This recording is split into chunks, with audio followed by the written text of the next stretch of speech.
Good morning everyone. स्वागत है आपका हमारे YouTube channel mission competition classes Khanpur के अंतर्गत। फिर से हम लेकर आए हैं आपके लिए जो भारतीय संविधान की श्रृंखला में हमारी 2 क्लासें हो चुकी थी।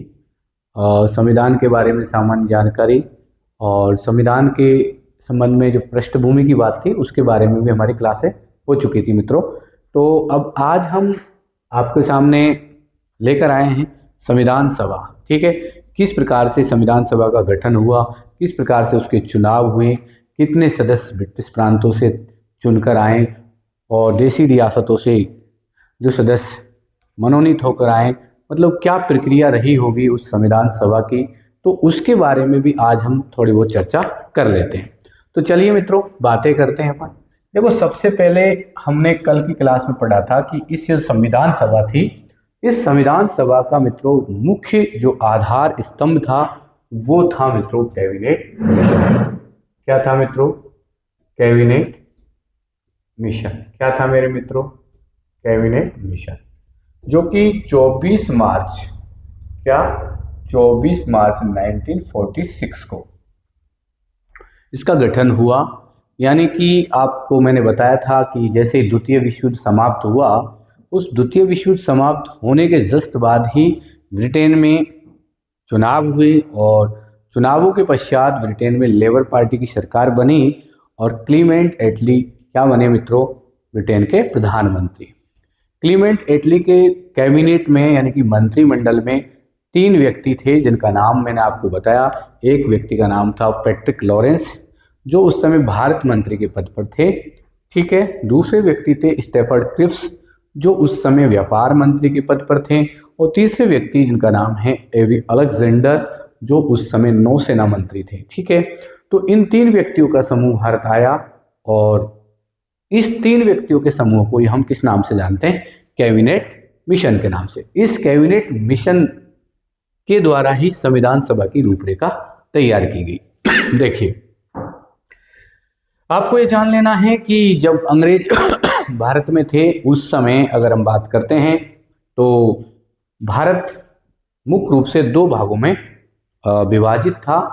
कुछ ऐसे क्षेत्र जिन पर अंग्रेजों का शासन चलता था, हुकूमत चलती थी, उसे कहा जाता था ब्रिटिश भारत यानी कि ब्रिटिश प्रांत।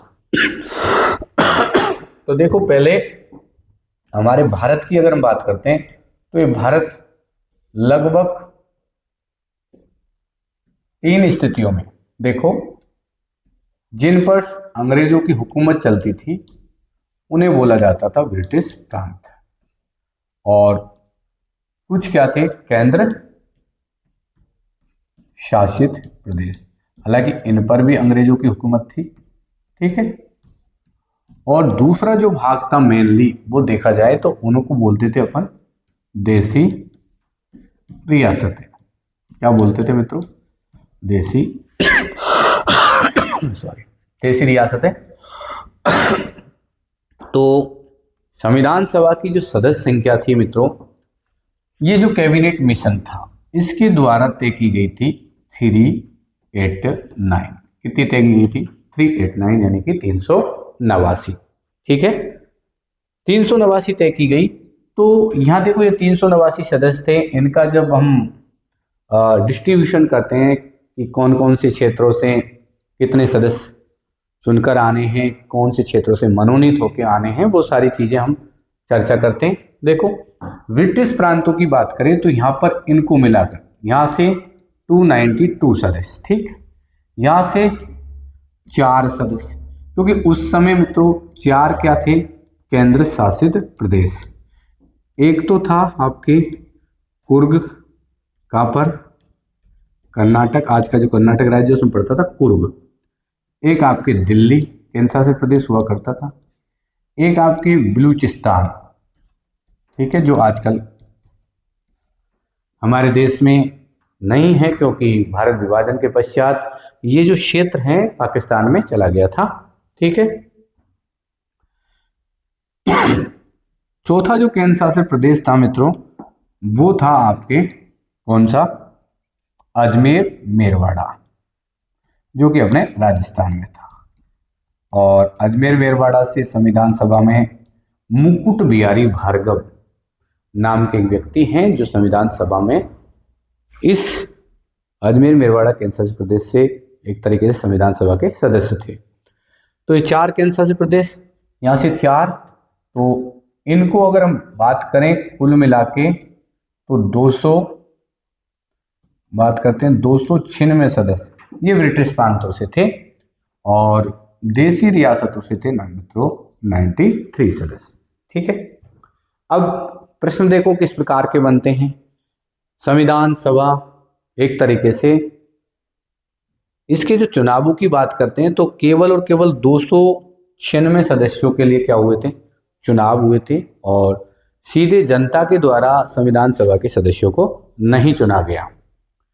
तो फिर किसके द्वारा चुना गया था, जो प्रांतीय विधानमंडल थे, यानी कि जो ब्रिटिश प्रांत थे उनमें विधानमंडल कार्य कर रहे थे, तो विधानमंडल के द्वारा आनुपातिक प्रतिनिधित्व की एकल संक्रमणीय मत पद्धति द्वारा इन 296 सदस्यों को चुना गया था। इधर जो 93 सदस्य थे ये देसी रियासतों के जो राजा थे उनके द्वारा क्या किया गया, इनको मनोनीत। तो पहले देखो अगर हम बात करें तो उस समय भारत मुख्य रूप से 2 भागों में विभाजित था अंग्रेजों के समय। ब्रिटिश प्रांत 292 सदस्य यहाँ से, केंद्र शासित प्रदेश थे 4, पूर्व कर्नाटक, दिल्ली, बलूचिस्तान और अजमेर मेरवाड़ा, तो एक एक सदस्य यहाँ से, तो कुल मिला के कितने 296। और देसी रियासत उस समय देखो कुल देसी रियासतों की संख्या हुआ करती थी 565 के समथिंग। तो इन देसी रियासतों कितने सदस्य 93। चलो आगे हम बात करें, देखो ये जो 389 सदस्य थे इनमें से हम बात करते हैं, मैंने आपको बताया कि 296 सदस्य ब्रिटिश प्रांतों से चुने जाने थे। ठीक है, और मित्रों 93 सदस्य कहां से लिए जाने थे, देसी रियासतों से।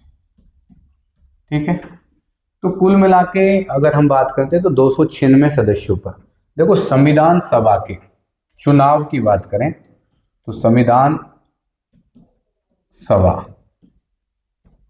के गठन हेतु अगर हम बात करते हैं, गठन हेतु जुलाई 1946 में, ठीक है, क्या होते हैं, चुनाव होते हैं। क्या होते हैं मित्रों, चुनाव। ठीक,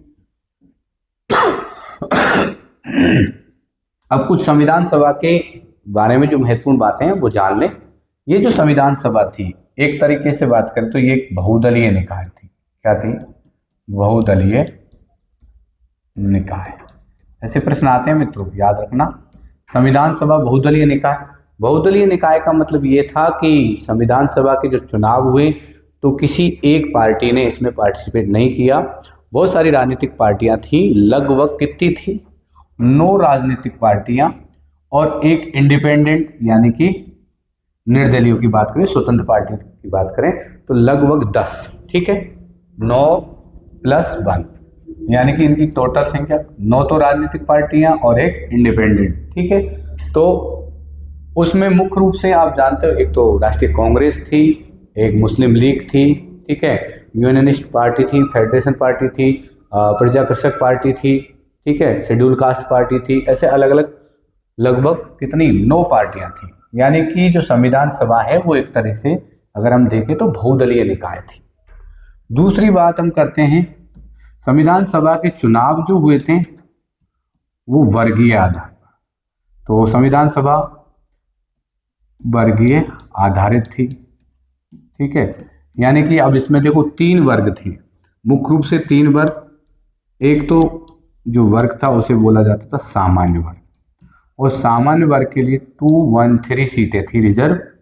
उसके बाद एक था मुस्लिम वर्ग, क्या था, मुस्लिम वर्ग। ठीक है, और मुस्लिम वर्ग के लिए 79 सीटें रिजर्व थी। और एक था मित्रों आपके सिख। ठीक है, कैटेगरी उसके लिए 4। तो कुल मिला के कितने हो गए अपने 296। ठीक है, तो हम ये भी कह सकते हैं कि संविधान सभा एक वर्गीय निकाय थी, संविधान सभा बहुदलीय निकाय थी। ठीक है, तीसरी बात हम करते हैं संविधान सभा के बारे में। जो संविधान सभा थी उसमें एक व्यक्ति के द्वारा कितने लोगों को प्रतिनिधित्व दिया जाना था? 10 लाख। तो एक व्यक्ति कितने लोगों का? 10 लाख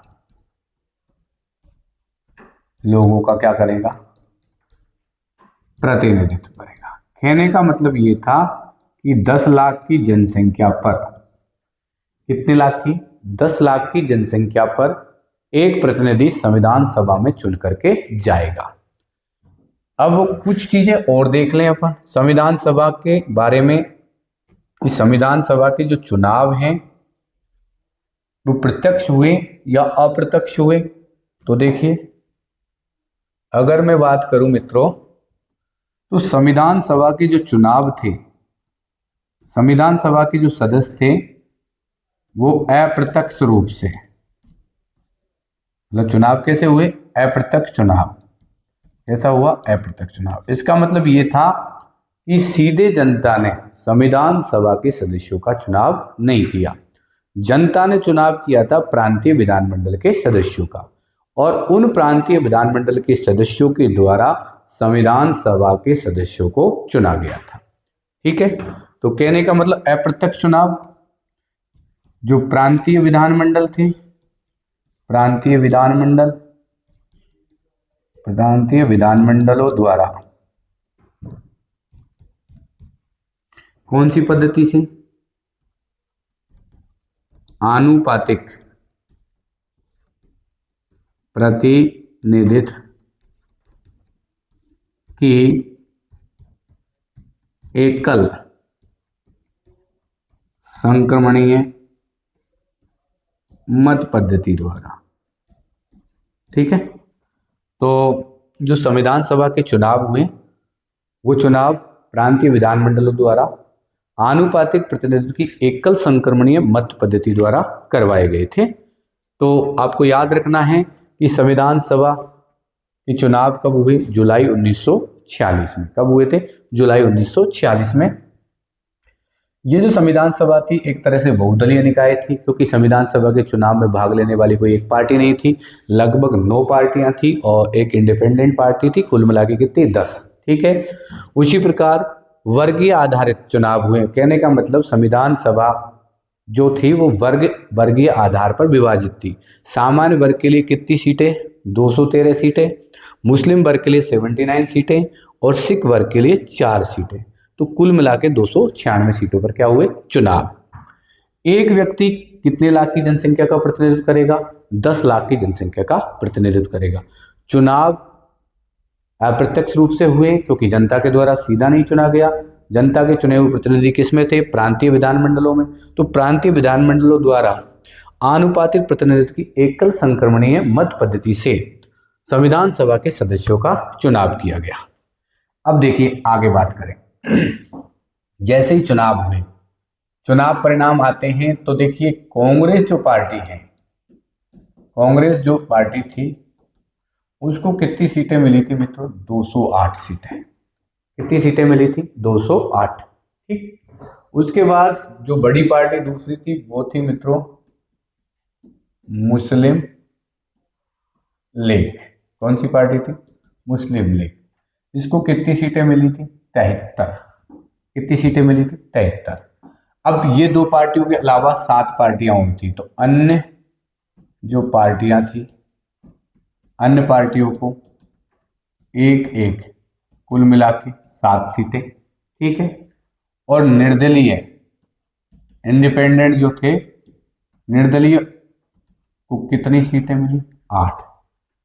ठीक है, तो अब यहां जैसे ही चुनाव के रिजल्ट आए, चुनाव के रिजल्ट आने पर ये जो मुस्लिम लीग है इसको जब 73 सीटें मिली तो इसने अपनी स्थिति को जब कमजोर पाया, तो इस संविधान सभा की जो चुनाव हुआ था या फिर इसकी जो बैठकें होने वाली थी उनका इन्होंने क्या कर दिया?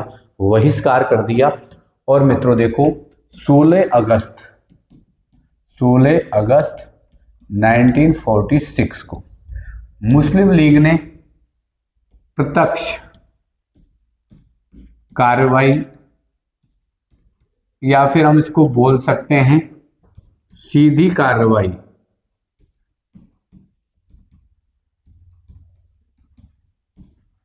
दिवस के रूप में मनाया, दिवस के रूप में मनाया। ठीक है। और संविधान सभा की बैठकों में भाग लेने से क्या कर दिया, इनकार। और संविधान सभा की बैठकों में, संविधान सभा की बैठकों में भाग लेने से क्या कर दिया मित्रों, इनकार कर दिया। ठीक है। कहने का मतलब संविधान सभा का बहिष्कार कर दिया। अब देखिए ये जो प्रत्यक्ष कार्रवाई दिवस मनाया गया था, सीधी कार्रवाई दिवस मनाया गया था, इसमें सबसे महत्वपूर्ण भूमिका अगर हम बात करें, सबसे महत्वपूर्ण भूमिका जिस व्यक्ति ने निभाई थी उस व्यक्ति का नाम था, वो जो कलकत्ता के पीएम थे, हसन सुहरावर्दी, है ना। कौन थे, हसन सुहरावर्दी। क्या नाम था, हसन सुहरावर्दी। मुस्लिम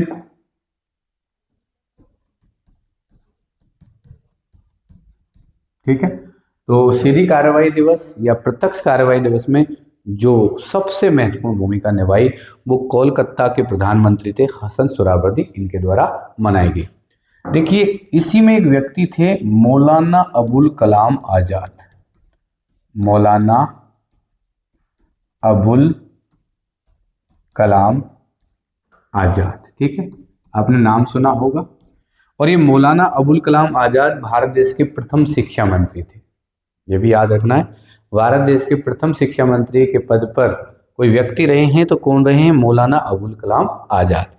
इस व्यक्ति ने, किसने, मौलाना अबुल कलाम आजाद ने ये जो दिवस मुस्लिम लीग द्वारा प्रत्यक्ष कार्रवाई या सीधी कार्रवाई दिवस के रूप में मनाया गया था, इसे भारतीय इतिहास में इस दिन को यानी 16 अगस्त 1946 के दिन को इसने मौलाना अबुल कलाम आजाद ने भारतीय इतिहास में इसे काले दिवस की संज्ञा दी है। इसकी संज्ञा दी है भारतीय इतिहास में काले दिवस की संज्ञा, भारतीय इतिहास में काले दिवस की संज्ञा।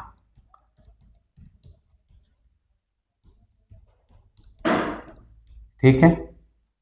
किसे, प्रत्यक्ष कार्रवाई दिवस को मौलाना अबुल कलाम आजाद द्वारा 16 अगस्त 1946 का जो दिन था उसे भारतीय इतिहास में काले दिवस की संज्ञा दी गई। ठीक है। अब देखिए संविधान सभा की जो प्रथम बैठक है, संविधान सभा की जो प्रथम बैठक है वो कब हुई थी मित्रों, संविधान सभा की प्रथम बैठक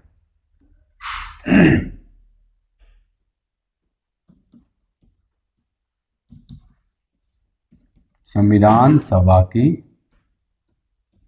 प्रथम बैठक,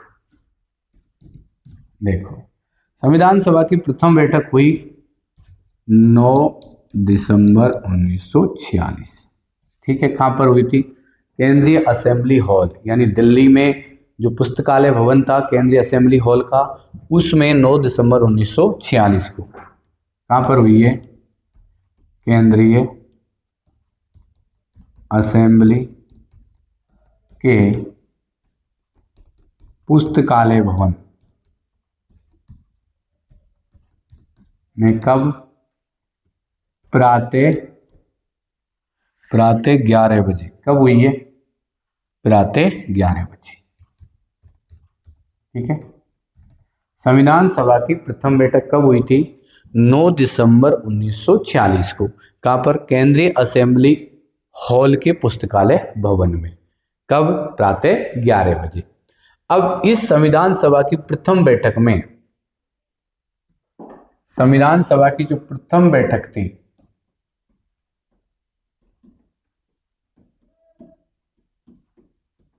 कि जो प्रथम बैठक थी उसमें देखो कितने, प्रथम बैठक देखो इस समय लॉर्ड वेवेल क्या थे, वायसराय थे, जिन्होंने नवंबर, ठीक है, 1946 को संविधान सभा का क्या किया था, गठन किया था। और उसके बाद जो प्रथम बैठक हुई संविधान सभा की, उस प्रथम बैठक में कितने लोगों ने, 207 सदस्यों ने क्या लिया था, भाग लिया था। कितने सदस्यों ने भाग लिया था, 207 सदस्यों ने भाग लिया था। ठीक है, और इसमें भी अगर महिला सदस्यों की बात करें तो 8 महिलाओं ने भाग लिया था। संविधान सभा में कुल महिलाओं की संख्या थी 15। कुछ फैक्ट हैं, उनके बारे में बाद में चर्चा कर लेंगे। तो 207 सदस्यों ने भाग लिया। और इस पहली बैठक में जो अध्यक्ष बनाए गए थे, तो एक अस्थायी अध्यक्ष थे जिनका नाम था, अस्थायी अध्यक्ष बनाया गया किसको, सच्चिदानंद सिन्हा। इसको बनाया गया था अस्थायी अध्यक्ष।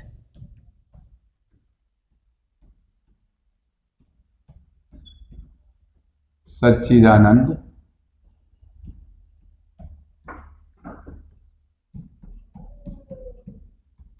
सिन्हा। ठीक है, तो संविधान सभा का जो अस्थायी अध्यक्ष बनाया गया वो किसे बनाया गया, सच्चिदानंद सिन्हा। ठीक, 207 सदस्यों ने भाग लिया। एक चीज और याद रखना, देखो हैदराबाद रियासत जो थी ना, हैदराबाद रियासत, ठीक है, इस हैदराबाद रियासत ने बैठक में भाग नहीं लिया था, बैठक में भाग नहीं लिया था, क्योंकि संविधान सभा जो थी उसमें रियासतों से भी, जो रियासती राजा थे या नरेश थे, उनके द्वारा 93 सदस्यों को मनोनीत करके भेजा गया था। तो हैदराबाद रियासत ने बैठक में भाग नहीं लिया था। दूसरी बैठक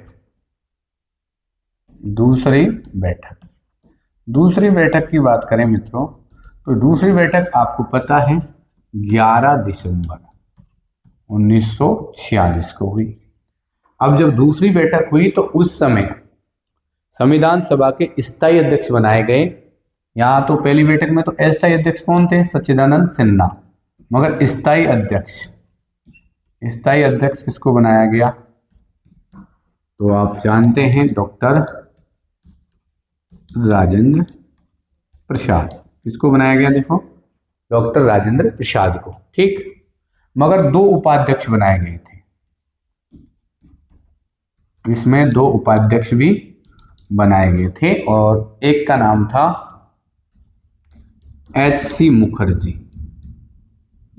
ठीक है, और दूसरे व्यक्ति थे B.T. कृष्णाचारी।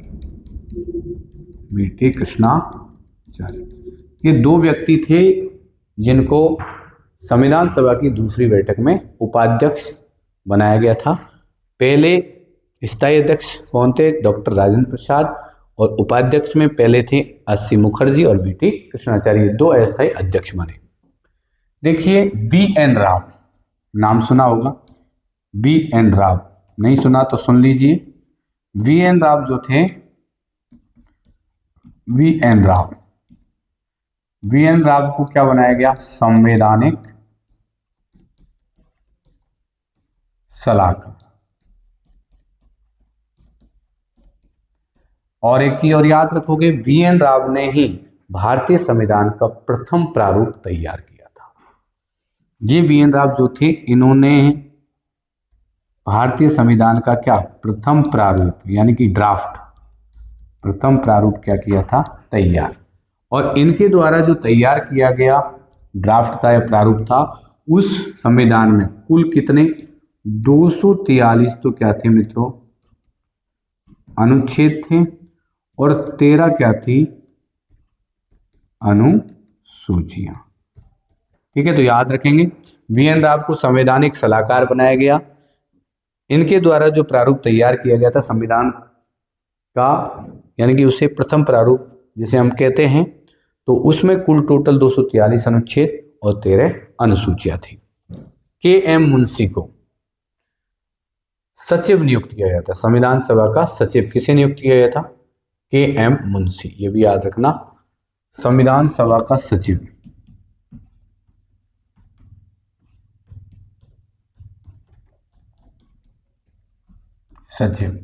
किसे? के.एम. मुंशी को। किसको नियुक्त किया गया था? के.एम. मुंशी को संविधान सभा का सचिव नियुक्त किया गया। ठीक है, उसके बाद हम बात करें, ये जो वी.एन. राव ने जो प्रारूप तैयार किया था मित्रों, ठीक, प्रारूप तैयार किया, उसकी जांच के लिए 29 अगस्त 1947, 29 अगस्त 1947, ठीक है, इसको प्रारूप समिति का क्या किया गया था? गठन। ठीक है, और ये कितने सदस्यीय थी? 7 सदस्यीय थी। ठीक है, इसके आगे हम बात अगली क्लास में करेंगे। अब हम एक बार फिर से रिवीजन करते हैं संविधान सभा के बारे में, जो मेन चीजें थी। देखिए, संविधान सभा जिसका मुख्य आधार था कैबिनेट मिशन, 24 मार्च 1946 को इसका गठन हुआ, क्योंकि आप सभी जानते हैं कि ब्रिटेन के 3 कैबिनेट मंत्री पैट्रिक लॉरेंस, एबी अलेक्जेंडर और स्टेफर्ड क्रिप्स, इन 3 व्यक्तियों का समूह, ठीक है, और वही क्या कहलाया? Cabinet mission. और कैबिनेट मिशन ही संविधान सभा का क्या बना? आधार। संविधान सभा में कितने सदस्य होंगे उस समय डिसाइड किया गया? कुल संविधान सभा में कितने सदस्य होंगे? 389 सदस्य। कितने सदस्य होंगे? 389। ठीक है, तो भारत की अगर हम बात करें तो उस समय भारत 2 भागों में विभाजित था। ऐसे क्षेत्र जिन पर ब्रिटिश हुकूमत चलती थी उसे कहा जाता था ब्रिटिश प्रांत, और जिन क्षेत्रों पर अंग्रेजों का अधिकार नहीं था, यानी कि स्वतंत्र थे, वो थी देसी रियासतें। लगभग 565 देसी रियासतें उस समय हुआ करती थी। तो यहाँ पर ये प्रावधान किया गया कि 296 सदस्य तो ब्रिटिश प्रांतों से संविधान सभा में चुनकर जाएंगे और 93 सदस्य देसी रियासतों से जाएंगे। तो जो देसी रियासतों से 93 सदस्य जाएंगे उनका क्या होगा? मनोनयन होगा, यानी कि वो मनोनीत किए जाएंगे, नॉमिनेट किए जाएंगे, और किसके द्वारा किए जाएंगे? देसी रियासतों के नरेशों द्वारा, यानी कि राजाओं के द्वारा। ठीक, 4 केंद्र शासित प्रदेश हुआ करते थे उस समय। एक कुर्ग था जो कर्नाटक में, दिल्ली, बलूचिस्तान आजकल पाकिस्तान में है, और एक अजमेर मेरवड़ा जो अपने राजस्थान में था। ये 4 केंद्र शासित प्रदेश, यहाँ से 4 सदस्य और ब्रिटिश प्रांतों से 292 सदस्य, कुल मिला के 296 सदस्यों के लिए संविधान सभा के क्या होने थे? चुनाव होने थे। ओके, आगे चलें, आगे हम बात करते हैं। तो 389 सदस्य, जिनमें से 296 ब्रिटिश प्रांतों से, 93 देसी रियासतों से। तो देसी रियासतों से तो मनोनीत होके जाने हैं, और 296 पे क्या होना है? चुनाव होना है। तो संविधान सभा का जो गठन किया गया उसमें देखिए, गठन के लिए जुलाई 1946 में क्या किए गए मित्रों? चुनाव करवाए गए। अब संविधान सभा के बारे में बात करें तो ये इसमें एक पार्टी नहीं थी, कांग्रेस पार्टी भी थी, मुस्लिम लीग भी थी, ठीक है, शेड्यूल कास्ट फेडरेशन भी थी। तो इस तरीके से लगभग 9 पार्टियां और एक इंडिपेंडेंट, ठीक है। तो बहुदलीय निकाय थी।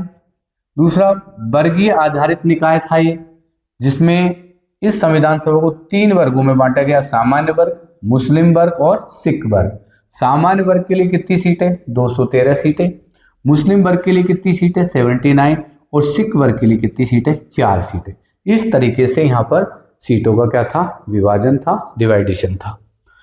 एक व्यक्ति कितने लोगों का प्रतिनिधित्व करेगा? 10 लाख। कहने का मतलब 10 लाख की जनसंख्या पर एक व्यक्ति चुन करके जाएगा। चुनाव किस प्रकार से हुए? अप्रत्यक्ष चुनाव। अप्रत्यक्ष चुनाव का सीधा मतलब ये था कि सीधे जनता ने संविधान सभा के सदस्यों का चुनाव नहीं किया। तो फिर कैसे हुआ? जनता के द्वारा प्रांतीय विधानमंडलों के सदस्यों को चुना गया। तो इन प्रांतीय जो विधानमंडल थे उनके द्वारा कौन सी पद्धति? आनुपातिक प्रतिनिधित्व की एकल संक्रमणीय मत पद्धति से संविधान सभा के सदस्यों का क्या किया गया? चुनाव किया गया। जैसे ही लॉर्ड वेवेल ने नवंबर 1900, उस समय देखो वायसराय हुआ करते थे लॉर्ड वेवेल, ठीक है, और नवंबर 1946 में संविधान सभा का क्या हुआ, गठन हुआ। तो देखो यहाँ पर जब संविधान सभा के चुनाव हुए, तो संविधान सभा के जब चुनाव हुए तो देखो कांग्रेस पार्टी को कितनी सीटें मिली थी, 208, और मुस्लिम लीग को कितनी मिली थी मित्रों, 73 सीटें, और अन्य जो पार्टियां थी उनको एक एक सीटें मिली थी, यानी कुल मिला के 7, और निर्दलीय को कितनी मिली थी, 8। इस तरीके से 296 सदस्यों के लिए क्या हो चुके थे, चुनाव हो चुके थे। अब यहाँ पर देखिए 16 अगस्त 1946 को जो परिणाम निकल के आए, ठीक है, किसके, संविधान सभा के, तो उस समय कांग्रेस ने मुस्लिम लीग ने अपनी स्थिति को उतना मजबूत नहीं पाया जितना वो सोच के चल रहे थे कि हमारी काफी सीटें आ जाएंगी, मगर बहुत कम उनकी अपेक्षाएं थी, उससे बहुत कम सीटें उनको मिली। इस वजह से मुस्लिम लीग ने संविधान सभा का बहिष्कार किया और निर्णय किया कि हम 16 अगस्त 1946 को कौन सा दिवस मनाएंगे, प्रत्यक्ष कार्रवाई दिवस मनाएंगे, या फिर उसे क्या कहा गया, सीधी कार्रवाई दिवस कहा गया। और संविधान सभा की बैठकों में भाग लेने से क्या कर दिया, इनकार कर दिया। ठीक, इस प्रत्यक्ष कार्रवाई दिवस में जो सबसे महत्वपूर्ण भूमिका किसी व्यक्ति की रही, वो कोलकाता के पीएम थे, इनका नाम था हसन सुहरावर्दी। क्या नाम था मित्रों, हसन सुहरावर्दी। ठीक है, इनकी सबसे महत्वपूर्ण भूमिका रही किसमें, प्रत्यक्ष कार्रवाई दिवस मनाने में। इस प्रत्यक्ष कार्रवाई दिवस को अगर देखें, यानी कि 16 अगस्त 1946 का जो दिन था, उसको हमारे जो प्रथम शिक्षा मंत्री हुआ करते थे, जिनका नाम था मौलाना अबुल कलाम आजाद, इन्होंने इस दिन को भारतीय इतिहास में काले दिवस की क्या दी, बैठकों काले दिवस की क्या दी है, संज्ञा दी। अब हम बात करते हैं कि संविधान सभा की जो प्रथम बैठक है वो आप जानते हैं कि 9 दिसंबर 1946 को हुई, केंद्रीय असेंबली हॉल, दिल्ली के केंद्रीय असेंबली हॉल के पुस्तकालय भवन में प्रातः 11 बजे। और इस संविधान सभा की बैठक में जो अस्थायी अध्यक्ष चुने गए थे उनका नाम था सच्चिदानंद सिन्हा, और इसमें कुल कितने सदस्यों ने भाग लिया था, 207 सदस्यों ने। कई जगह देखो 210 सदस्य भी लिखे हुए हैं मित्रों, ठीक है, तो ऐसे डाउट में नहीं रहना है, मगर ज्यादातर 207 लिखा है, मगर कई जगह 210 सदस्य भी लिखे हुए हैं। एक चीज और याद रखना, इस संविधान सभा की प्रथम बैठक जब हुई थी तो इसमें हैदराबाद जो रियासत थी उस समय की अगर देखा जाए तो सबसे बड़ी रियासत हुआ करती थी हैदराबाद, उसने इस बैठक में भाग नहीं लिया था। दूसरी बैठक 11 दिसंबर 1946 को हुई मित्रों, जिसमें स्थायी अध्यक्ष बनाया गया डॉक्टर राजेंद्र प्रसाद को, उपाध्यक्ष बने 2 एस.सी. मुखर्जी और वी.टी. कृष्णाचार्य। बी.एन. राव को संवैधानिक सलाहकार नियुक्त किया गया, ठीक है, और के.एम. मुंशी को संविधान सभा का सचिव नियुक्त किया गया। वी.एन. राव वो व्यक्ति हैं जिनके द्वारा संविधान का प्रथम प्रारूप तैयार किया गया, और उस प्रथम प्रारूप में देखिए अगर हम बात करें तो 243 तो अनुच्छेद थे और 13 अनुसूचियां थी। इसी जो प्रारूप वी.एन. राव के द्वारा तैयार किया गया, तो इसकी जांच के लिए 29 अगस्त 1947 को एक ड्राफ्ट कमेटी यानी कि प्रारूप समिति का गठन किया गया, जो 7 सदस्यीय समिति थी, जिसकी अध्यक्षता करने वाले थे कौन मित्रों, डॉक्टर भीमराव अंबेडकर। ठीक है, तो इतना तो हमने ये जान लिया।